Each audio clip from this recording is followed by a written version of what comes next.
Miss Victoria Wood.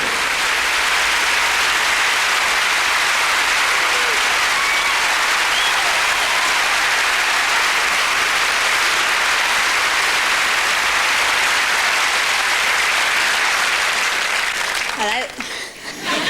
You don't have to shout hello back, it's not like Crossroads. You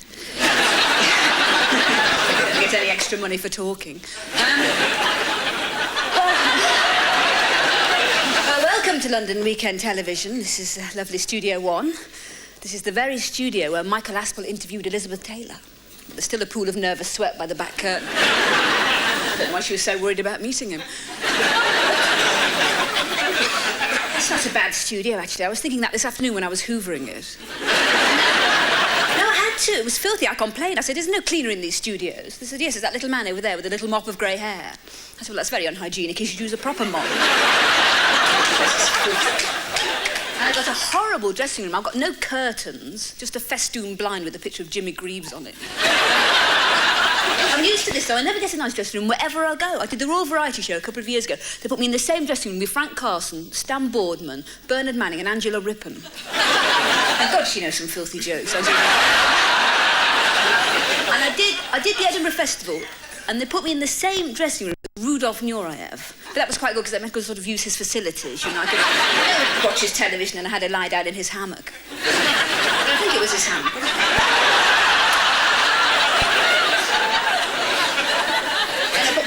These are my best clothes tonight. These are all specially made for me by the famous haute couturier, Maison Renée, or Renée Mason, as we call her. No, she's marvellous. She does it all herself. She's 103. She operates from a mobile home in a lay-by just outside Cleveland. She's colourblind, unfortunately. No, this was supposed to be red, but she can't tell red from blue. She once tottered into a brothel thinking it was a police station. It was a Oh, and I've had my hair done, especially. Well, I had to have it cut last week, actually. I had a bit of a disaster with it. I decided to put henna on it at home. And I did what it said. I put all this henna on it at home, and I wrapped it in a hot tea towel. And I sat in the airing cupboard for 4 days. I don't know if it was the henna or the tea towel, but when I took it off, I had pure Irish linen written all around my head.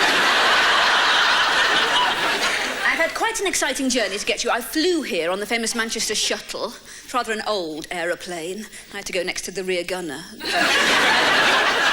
The trouble is, you never get a proper movie, you know, because the flying time is so short. You just get one of the air hostesses flicking through the bunty very quickly. And... It's not the same. I was thinking I should have come on the train, actually. I should have come intercity. But whenever I go intercity, I always seem to end up sitting opposite the woman who's eating the individual fruit pie by sucking the filling up through the hole in the middle. But the last time I went intercity, I was sitting there like this, and there was a couple across the aisle having sex. But this being a British train, nobody said anything. But when they finished, they both lit up a cigarette, and this woman stood up and said, "Excuse me, I think I find this is a non-smoking compound." Now, I should explain. There is supposed to be a celebrity audience here tonight, but so far, they're not here. It's all right, we have heard from them. The bus has broken down on the M40. They're all right. We've heard Michael Jackson and Joan Collins are changing the wheel. But he's changing the wheel, she's holding the nuts. No,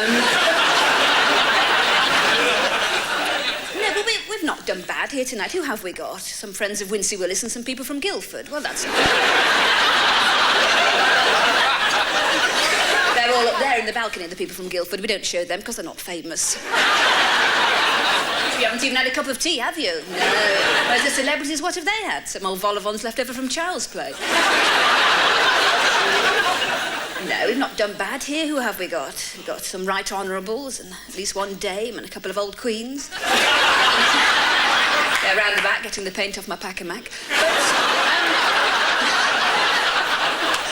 No, LWT, the company, well, I say company, they've said to me, no, they've said, because all these celebrities have flocked here this evening, I know that Maidenhead and Barnes are like ghost towns this evening.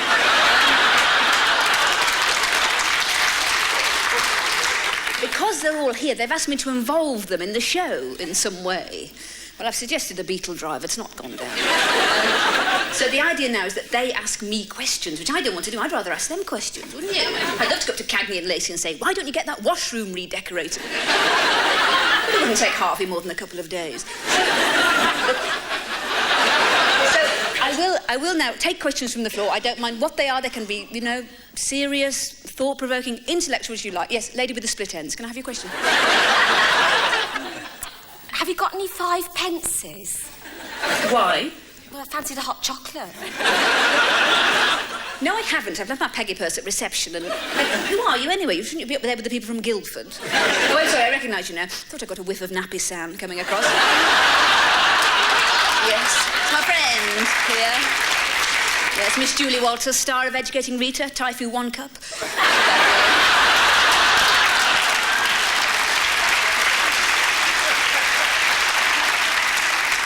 She only got that because Meryl Streep turned it down.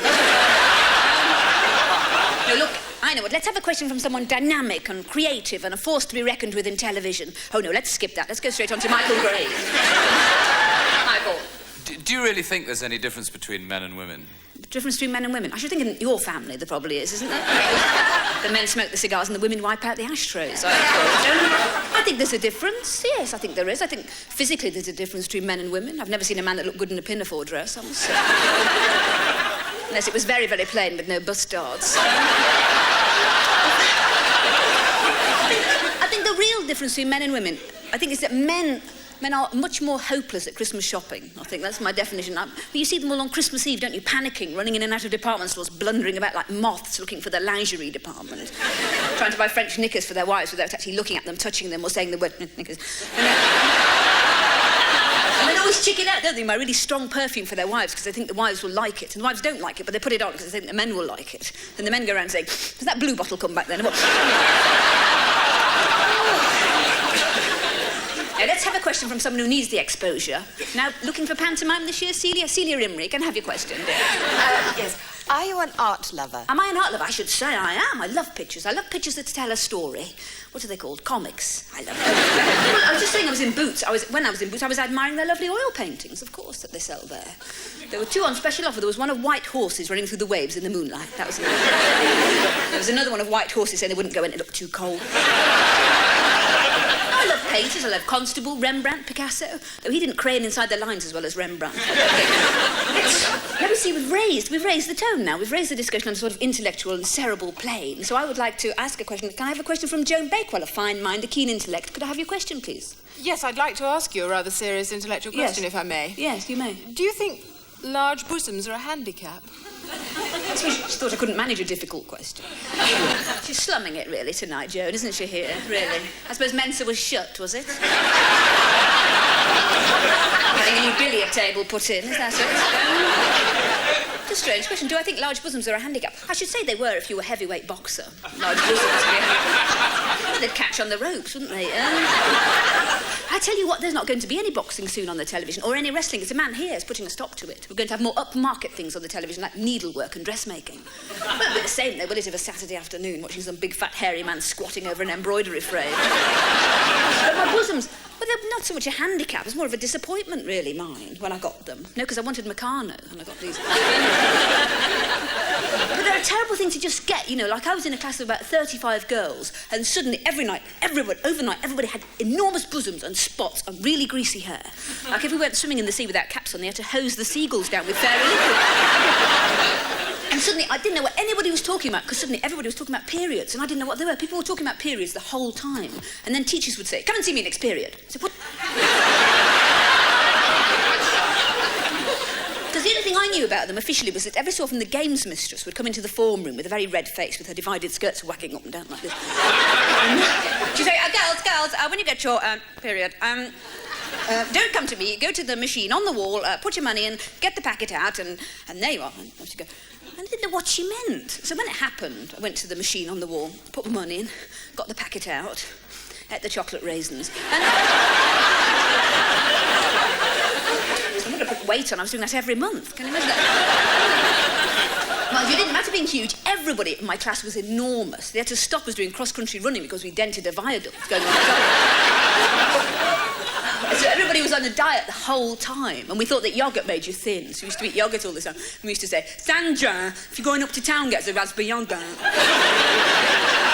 If they haven't got raspberry, get something else. She used to come back and say, I couldn't get your raspberry yoghurt. Forgot your meat potato pie. Can I please have the question from Mr. Dennis Norton, please? Yes. Well, what do you think are the worst faults of the British? That's not one of my questions. You pick that up off the floor. I think the worst fault of the British is they're no good. No good at having fun, I would say. I would class myself as a British, and I'm no good at having fun. I get overexcited if there's a pattern on my kitchen roll, you know. We're hopeless, aren't we, in this country? When you think what other races are like. You know, the Italians have got opera, and the Spanish have got flamenco dancing. What have we got? Weight Watchers. I mean, it's hopeless. I mean, if you think in India, you know, if a man dies, the widow flings herself onto the funeral pyre. I mean, if a man dies in this country, the woman just drags herself into the kitchen and says, 72 baps, Connie, you slice, I'll spread.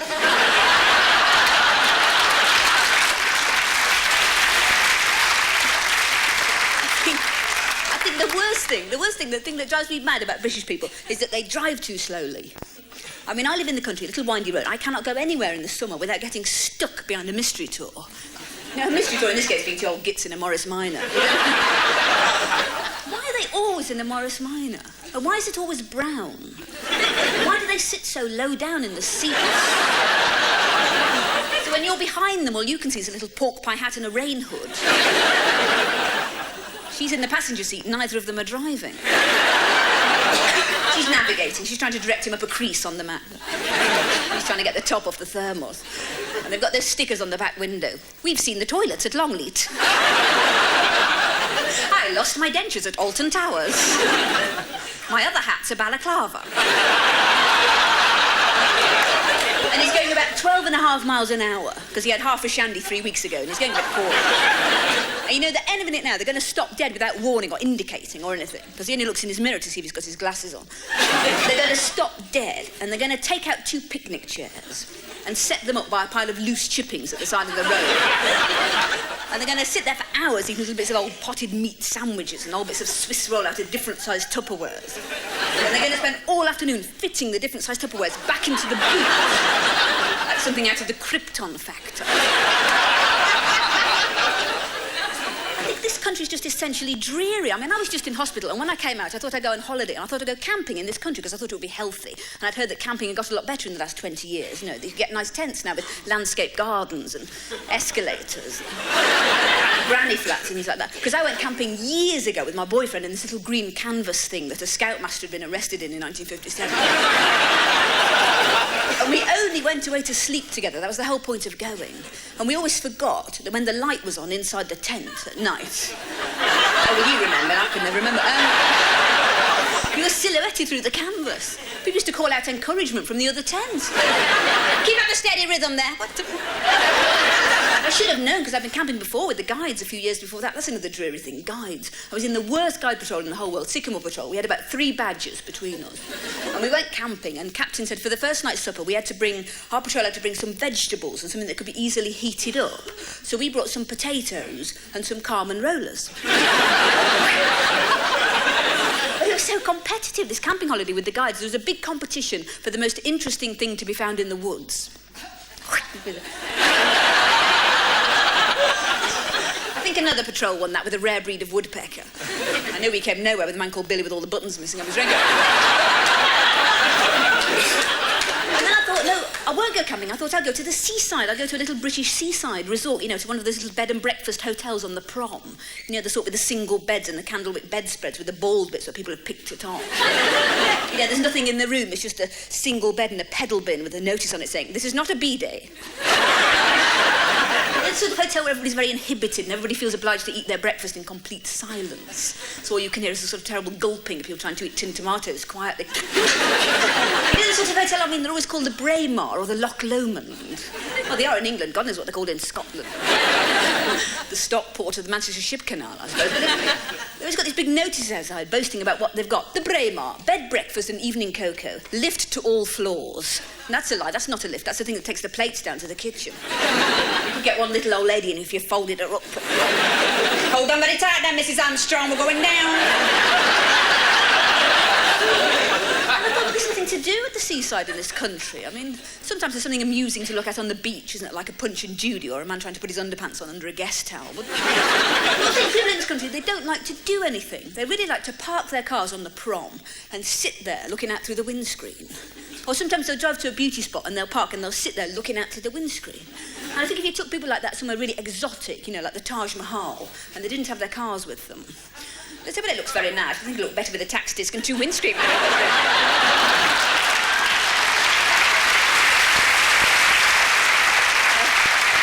Oh, I've got to tell you about this really exciting thing that happened to me last Thursday. And I was in the supermarket, and I'd only gone in for a loaf of bread, right? And I'm very strong-minded in the supermarket. You know, I just get what I've gone in for. I'm not swayed by the packaging or the lights or the music or any of that. So I'm standing at the checkout, and I'm just lifting out the folding greenhouse and the 6 rolls of wallpaper out of my trolley. I noticed this man looking at me, and I didn't take any notice at first, because sometimes people think they recognise me off the television. They think I'm that woman off Fresh Fields.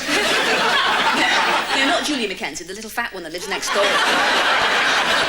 Or sometimes they think I'm French and Saunders. Well, not both of them, but they think I'm Dawn French. They come up to me in the street and say, "What's it like being married to Lenny Henry?" I say, "I don't know, I've only seen him on a muesli commercial. Why are you asking me?" So I don't take too much notice of this bloke staring, because there's a bit of a hoo-ha on my till, because the girl's being a bit heavy-handed running my cabbage over the infrared. Getting a lot of coleslaw I don't want to pay. So I'm packing up my shopping, having a bit of trouble with the deck chairs and the potting compost. And this bloke is stood next to me packing up his shopping. I'm having a good look, because I love other people's shopping. And I decide that he lives all on his own in a bed-sitter, because he's got one of those little tins of baked beans and pork sausages. You know, where it's all in the one tin. It's the smallest size tin. It can only possibly have 1 pork sausage in there. In fact, the pork sausage is hanging over the edge of the tin going, "God, it's sausage." And then I decide he lives in a bed-sitter, but he shares a kitchen. I think he's a student, because he's got one of those jars of freeze-dried coffee, and he's taking out the larger grains and initialing them. I can't remember the name of the coffee. It's one of those they advertise on the television. It's the one where the woman goes into the kitchen and pretends to be a coffee percolator.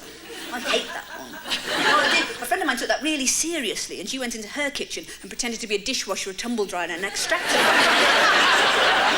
Well, they had to take her away in an ambulance. And she overheated herself. Anyway, so I'm pushing my shopping out to the car. I'm just trying to fit the ironing board in behind the back seats. And he's still staring at me, this bloke, and he's actually not bad looking. He's wearing a pair of Levi 501s, you know, with the button fly and the little red tag. And he's covered in bruises, but he's obviously missed the point of the advert completely and got into the washing machine with them. Anyway, I finished with my shopping. I finished strapping the tumble dryer onto the roof rack. I never got the bread. Oh, it doesn't matter. And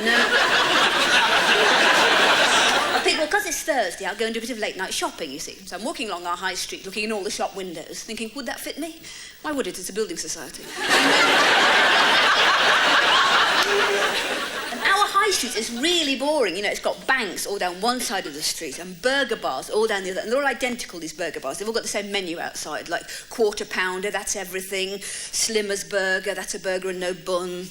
Vegetarian's burger, that's a bun and no burger.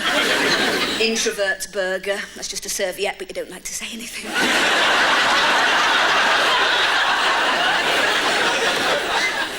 And I go past a spud you like, and I see the bloke from the supermarket is sitting up in the window, see, looking out, tucking into his spud. I see that he's got the least interesting of all the fillings, mashed potato. I don't know if he's looking at me, see, or just sort of staring out at the hustle and bustle of the passing scene. Yeah, that's a bit of an overstatement where I live. So I live in the dullest place on God's earth with the most stupid, thick people. I can't tell you where it is, because if they heard what I was saying about them, there would be an outcry. They'd go...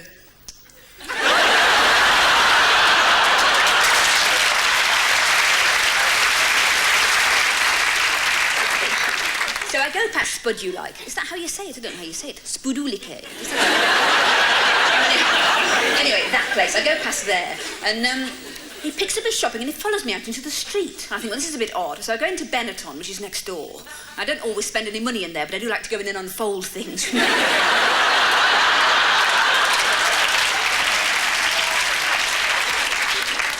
And he follows me into Benetton. I think, oh, blimey, he's a private detective. I'm being followed for a divorce case I know nothing about. Well, it could happen. You know, because I once used to go out with a married man. We lived together as man and wife.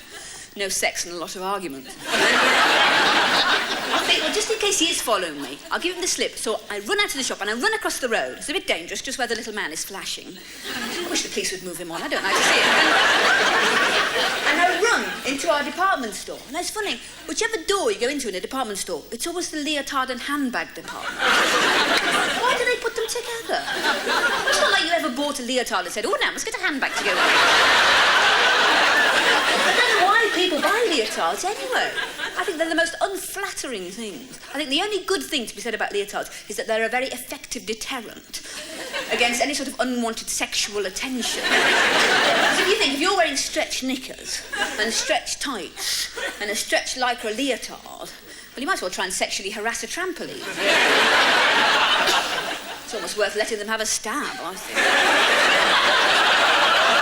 Just to watch them boying off and bang into the hat. And he followed me into the leotard and handbag department. So I think, well, I'll give him the slip. So I nipped sideways into the cosmetics department, where I think no man will really wish to follow me, especially because there's a woman on one of the makeup counters, you know, with a microphone announcing a makeup demonstration. She's looking for volunteers, and she's really, really over-made up, this woman. You know, she's got really, really thick false eyelashes. She's got to tip her head back to get her eyes open. And she's got the microphone, and she's drumming up a bit of trade like this. Welcome to the world of Sasha.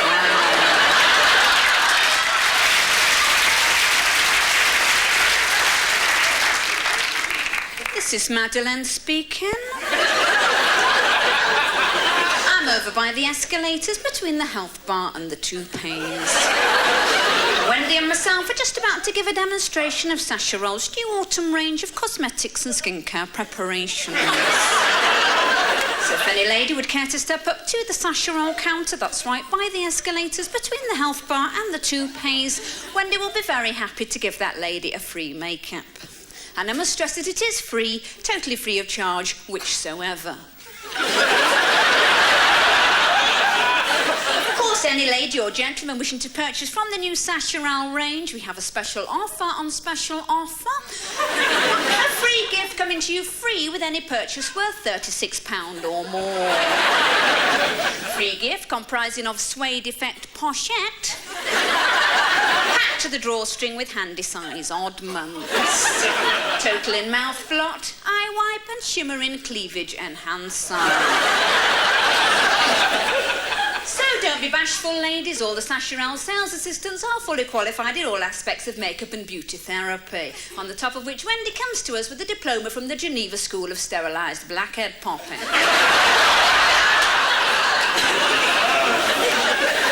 So if any ladies requiring a special look, perhaps for an evening out, just for the sheer heck of it, then immerse yourselves in Wendy's capable hands and experience the true magic that is Sasha Roll. Well, news from Sasha Roll is that colour-wise anything goes this season. Maroon is back with a right vengeance, eyes are popping out while lips are receding. And powder shadows this season come in all shades of the speculum.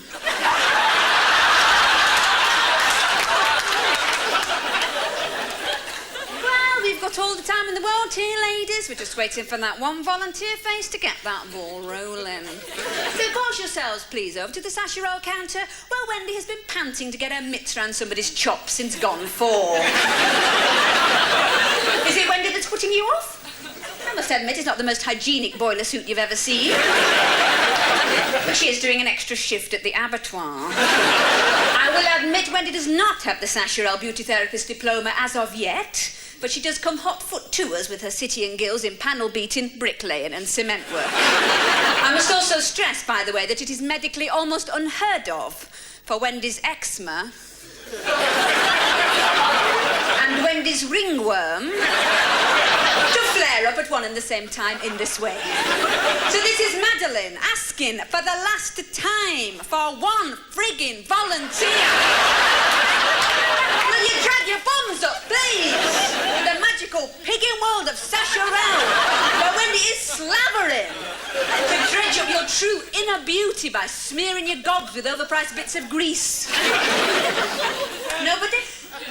All right, I didn't want to have to do this, but if nobody's going to come forward, I've no alternative. Wendy, take your muzzle off.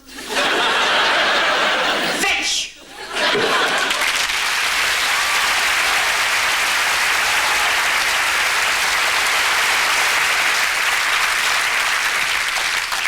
Well, she came towards me. I panicked. I ran into the shoe department. I must be getting old, you know. I passed the display of Dr. Scholl's sandals. I thought, they look comfy. Then I see the bloke from the supermarket is still following me. So I nip into the lift and I have to get it up to the top floor, beds and pianos department. Seems to be all right. He doesn't seem to have followed me there.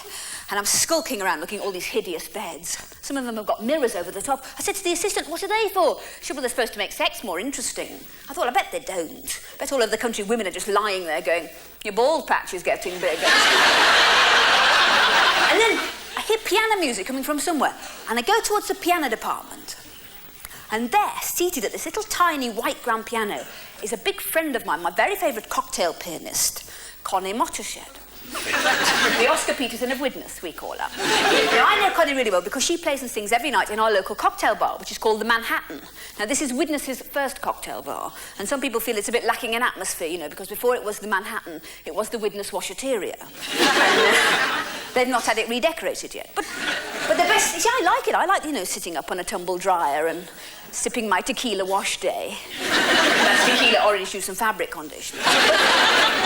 But the best thing about it is, you see, that Connie plays and sings till about 2 o'clock in the morning. And it's nice, you know, if you've maybe had a couple of drinks too many, you're sitting up at the bar, you're thinking about somebody you loved and lost so many years before, and Connie's husky voice comes drifting through the smoke. Oh, I do like to be beside.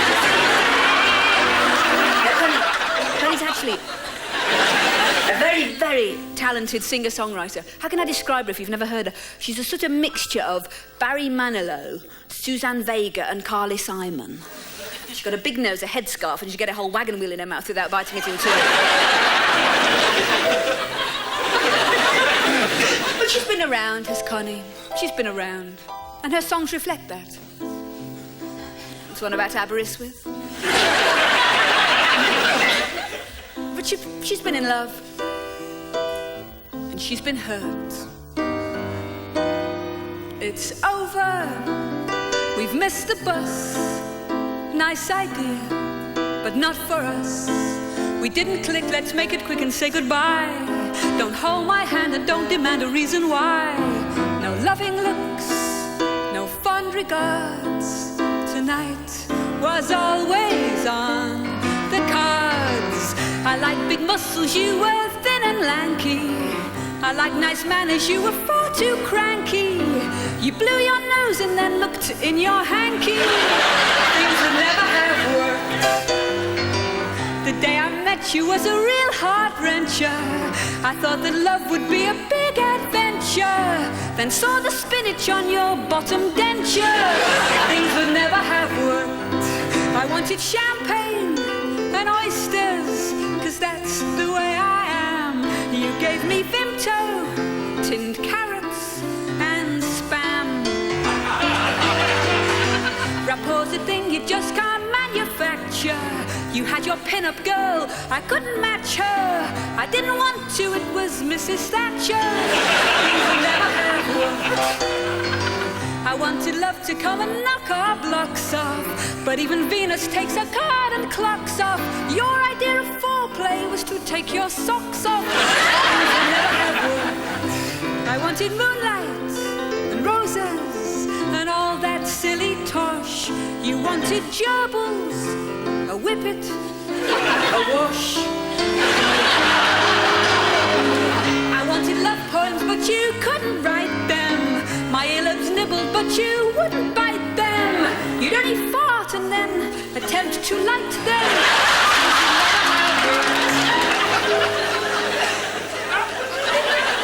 We're not compatible, let's not get blue, dear. At least we see each other's point of view, dear.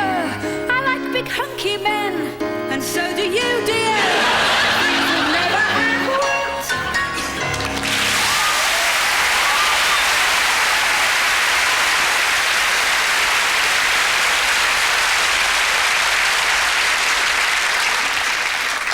Right, now back to the story, right? I'm being pursued by this man from the supermarket, and I'm in the department store, standing by the piano, with this huge group of people. I see him coming towards me, so I create a diversion. I turn to a woman next to me with a facial hair problem. I say, oh, Mr. Bellamy, we love your programmes. There's a huge rush for photographs and I escape down the back stairs. Too late, he's there waiting for me, and I just know he's going to kidnap me. I just know. And I don't know what to do about it, you see. I can't go to the police about it because I'm in trouble about my television licence. No, I haven't got one. They came round with a detective van. They said, we've reason to believe you're watching the television. You'll find £500. I said, it's only Gardener's World. They said, all right, 450, but... I never paid it, and I can't confront him, you see, face to face, because I'm not that sort of person. I'm just not brave enough. I thought if only I was wearing a sanitary belt. No, I didn't know what they were. I'd seen them in the department store. They said on the packet, you will feel fully confident while wearing it. Well, I'll just have to make a run for it. So I'll run into the pub next door and I hide in a group of people around the dartboard. Now, I can't play darts, but I pretend I can. And it's my go, and I don't do bad. I get a double 1, an 11, and a somebody's girlfriend. And I was embarrassed, and he was embarrassed, because it wasn't until she started going like this.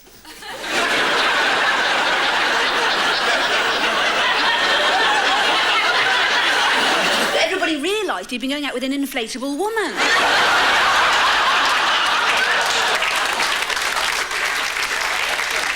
Well, we patched it up. Well, we patched her up first. She was on the floor. I just had to make a run for it, so I'm running along the street. He's running along behind me. I think if I can just get to my car in the supermarket car park, and I can't find my car keys, I must have dropped them. And I can't break into my own car because it's got an alarm system on it. It's American. It's the most sophisticated one you can get. Like if you chuck a brick through the window, it doesn't go, wah, wah, wah, wah. He goes, why did you feel the need to do that? Maybe talk about it.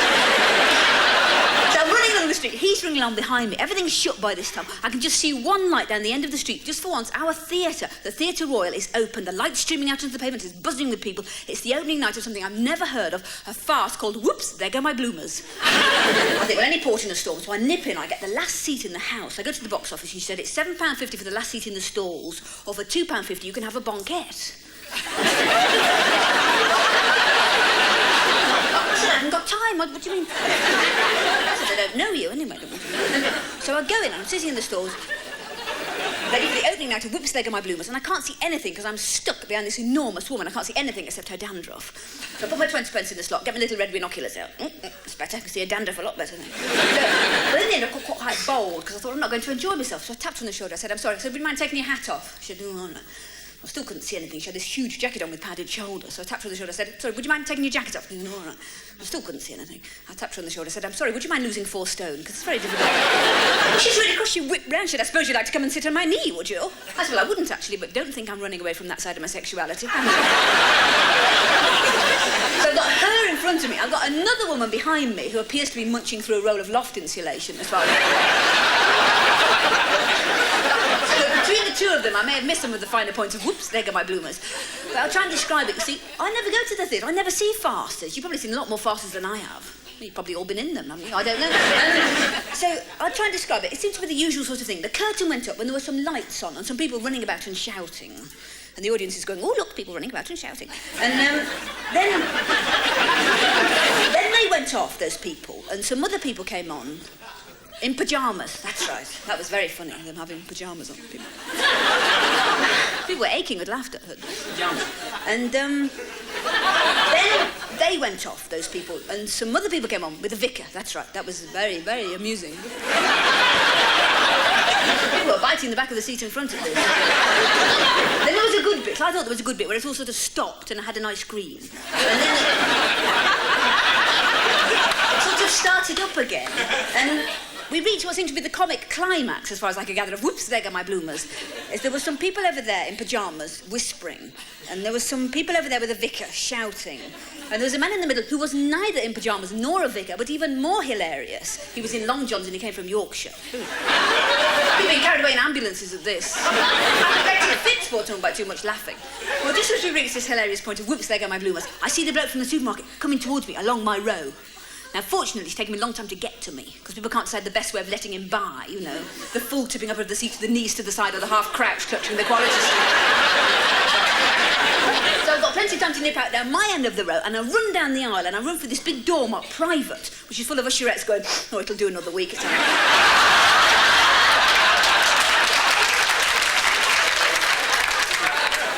I'm trying to get out into the street. I take a wrong turning. I end up in the middle of the stage, in the middle of Whoops, There Go My Bloomers. I say, I'm sorry, everybody. I'm sorry. I'm being kidnapped. Complete silence. Nothing from the audience, nothing from the people on the stage. I go off. I come back on again in a corset, holding a lavatory brush. Say it again. Huge round of applause.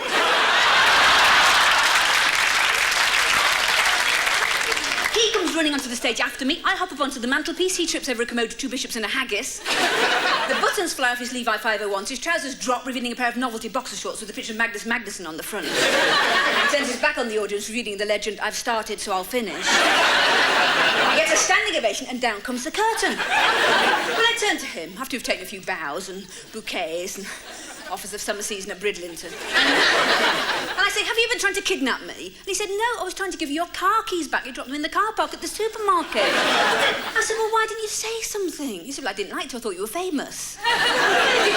"Who did you think I was?" He said, "I thought you were that woman off Fresh Fields." I said, "Oh, Julie Mackenzie." He said, "No, the little fat one that lives next door." I said, "Well, I'm not." He said, "No, I know who you are now." I said, "Good." I said, "Because of you, I've had to skulk round a department store. I punctured an inflatable woman. I've just sat through the worst farce in the history of British theatre. What have you got to say?" He said, "Just one thing, Dawn. What's it like being married to Lenny Henry?"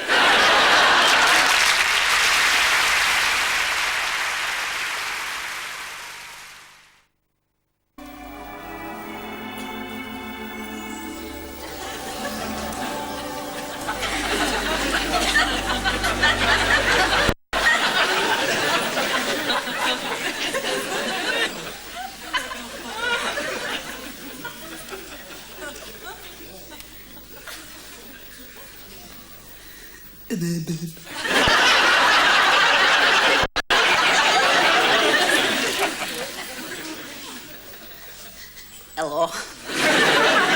I'm looking for my friend. Kimberly.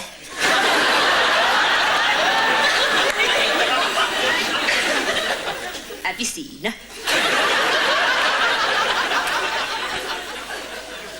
She's got that dangly earrings with sausages on them. When they're not in her ears. No, she's really, really tall and just pierced up as high as he could reach me.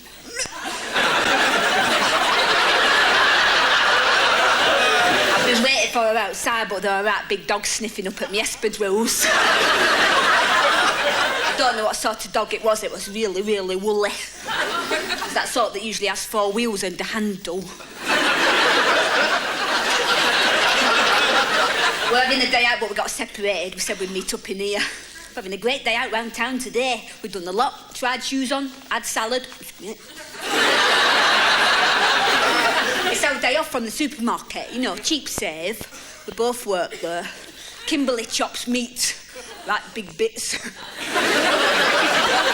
But don't chop them, she just snaps them in two. I'm on pricing. Like if Mrs. Gupta on our till, she gets, say, a red cabbage unpriced. She goes, "Red cabbage, how much?" And I go, "Red cabbage, no idea." It's quite a responsibility. She's nice, Mrs. Gupta. She comes from, where is it? It's got a really funny name. It's a right long way away. Kidderminster. That's it. I never thought there'd be so many people here, actually. But you can't miss Kimberly because she's really, really tall. She's usually got bits of ceiling stuck in her hair. She's got a right interesting hairdo because we had it done this morning. We went to this really trendy salon. Kimberly had a spiral perm and a Mohican.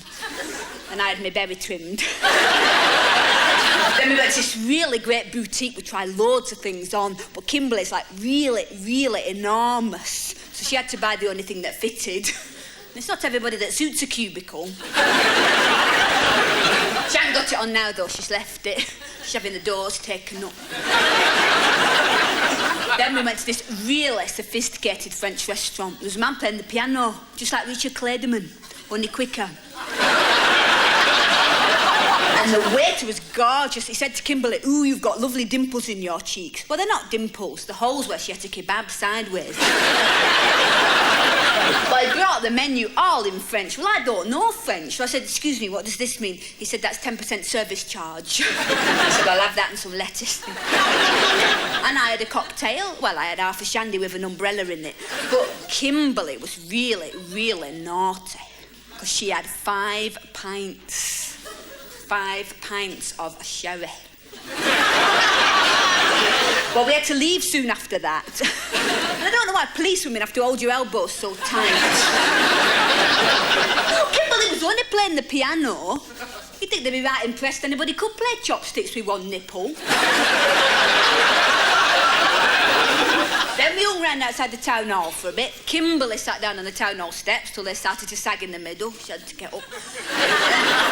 She said, "Do you want to come to the pictures?" I said, "Well, I'm not going to a horror film, because when Kimberly screams, you can see all her uvula." She's usually got hot dogs sticking to it. And she wouldn't come to a comedy with me, because when I laugh, chips come down my nose. So we compromised. We went to see Mary Poppins 2. The Revenge. Well, Kimberly insisted on sitting in the balcony till that broke away from the wall. We had to go in the stalls. Then a man next to Kimberly put his hand on her knee. He was sorry though after, when she ate it. She's really, really good with perverts, Kimberly. Like if somebody flashes at me, I just run away. If they do it to Kimberly, she stops. She gives them marks out of 10 for presentation. Then she insisted on going in a cocktail bar and mixing up her own cocktail. Well, the first two ingredients were a galvanised bucket and some paraffin. Then she did some really interesting break dancing. It's not easy in an ambulance. So I left her in casualty. No, she's all right. I said, "I'll come on here." She's all right. She's not badly hurt or anything, because she's very, very tough. She got run over by a car last week. The only thing that was damaged at all was the exhaust pipe. So I said, "I'll come on here and get in the queue." But I've been stood here ages now, haven't I? I'm not nearer the counter. You were all here before me, weren't you? Have you had your burgers?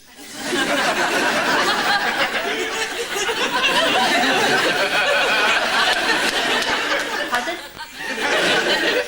Is this not the wimpy? Ooh, I wondered. I wondered when I saw the piano. I thought, it must have gone really, really upmarket. Kimberly must be next door. So I die laughing when I tell her I've been stood here all this time in a bingo hall.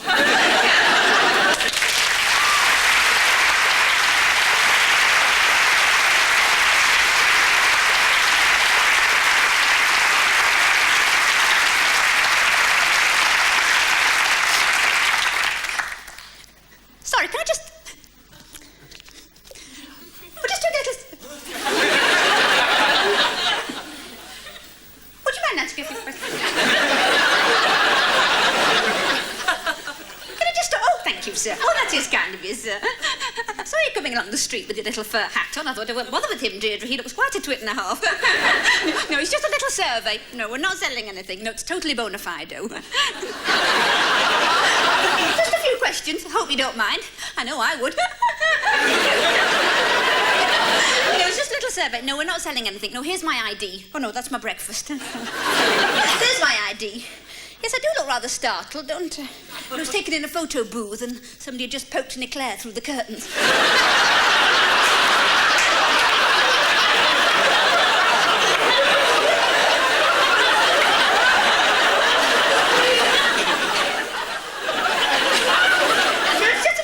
No, we're not selling anything. No, we're not trying to get you to buy mayonnaise or anything like that. No, it's all totally bona fide. No, it's just a little opinion poll. And you don't like a little poll, in my opinion. Just be a fur hat.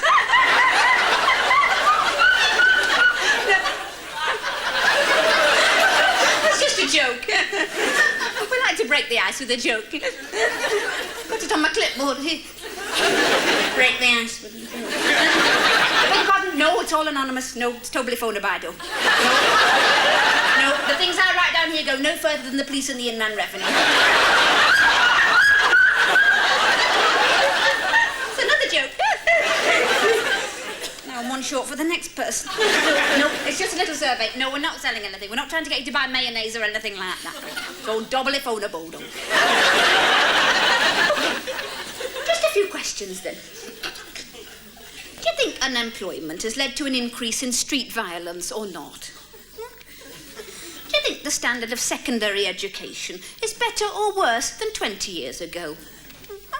Do you think if she'd lived, Alma Cogan would have been in the government?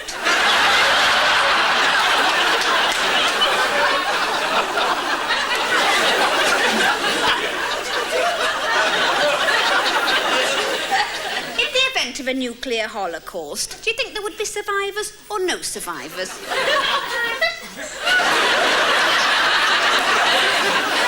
Given that there were survivors, do you think there would be a total breakdown of society or some semblance of law and order?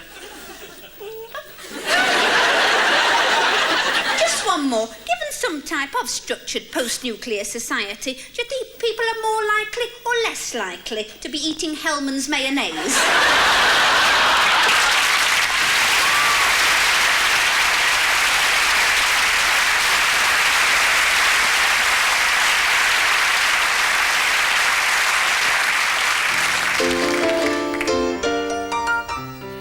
I'm going to finish now with a romantic ballad. This is dedicated to my deep interest in the act of physical lovemaking. It's very short. It's the ballad of Barry and Frida.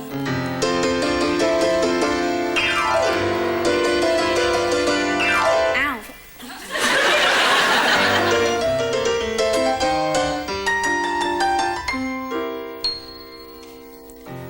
Frida and Barry sat one night. The sky was clear, the stars were bright. The wind was soft, the moon was up. Frida drained her cocoa cup. She licked her lips, she felt sublime. She switched off gardener's question time. Barry cringed in fear and dread as Frida grabbed his tie and said, let's do it, do it while the mood is right. I'm feeling appealing, I've really got an appetite. I'm on fire with desire, I could handle half the tenors in a male voice choir. Let's do it tonight. But he said, I can't do it, I don't believe in too much sex. This fashion for passion turns us into nervous wrecks. No derision, my decision, I'd rather watch the spinners on the television. I can't do it tonight. So she said, let's do it till our hearts go boom. Go native, creative, living in the living room. This folly is jolly, bend me over backwards on me hostess trolley. Let's do it tonight. But he said, I can't do it, me ever-breathing days have gone. I'm older, feel colder, it's other things that turn me on. I'm imploring, I'm boring, let me read this catalogue on vinyl flooring. I can't do it tonight. So she said, let's do it, have a crazy night of love. I'll strip bare, I'll just wear stilettos and an oven glove. Don't stop a girl up a lava, dangle from the wardrobe in your balaclava. Let's do it tonight. But he said, I can't do it, I know I don't get it wrong. Don't angle for me to dangle, my arms have never been that strong. Stop pouting, stop shouting, you know I pulled a muscle when I did that ground.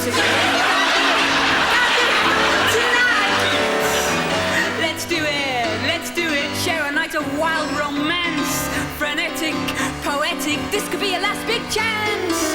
To quote Milton, to beat Stilton, to roll and gay abandon on the tufted Wilton.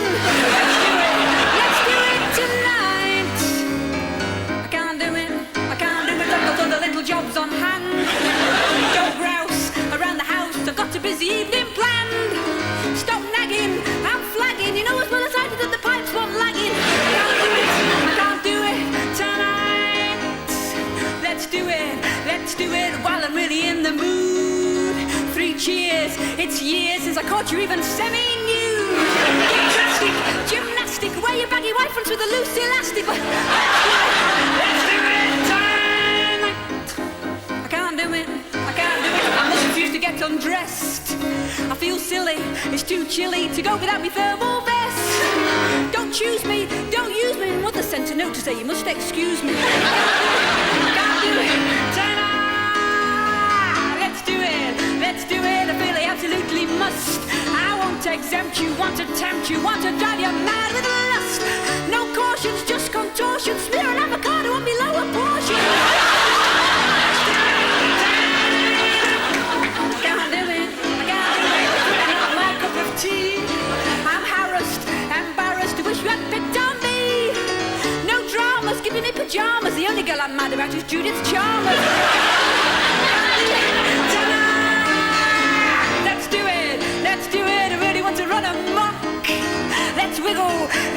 let's really make the rafters rock.